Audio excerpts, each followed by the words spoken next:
napika ofisini kwangu. Sawa jamani. Kwa mama sasa hivi kaendeleza muendelezo kama mjasiriamali. Kagundua vitu vingi kwenye miundombinu ya kimaisha. Nini na nini?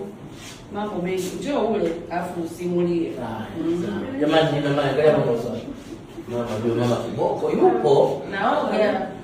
Msikie mama fani. Naoga. Ni huyu bwana unaweza kumsubiria muda wote. Tofauti na mtu mwingine akimsubiria ukadeka tano kuondoka. Umeblock simu hapo, ublock simu. Wapi? Mama Necho aje nichola rangi ya mtumo ndo kwa maka. Hebu naweza kusema kama wajuzi.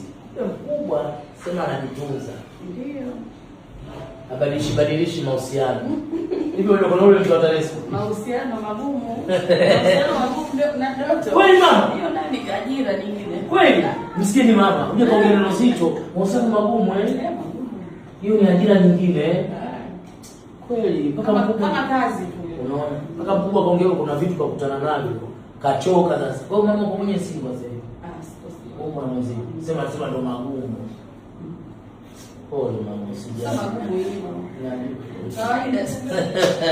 Ina mama ndani ya nyumba live mjukuu wangu.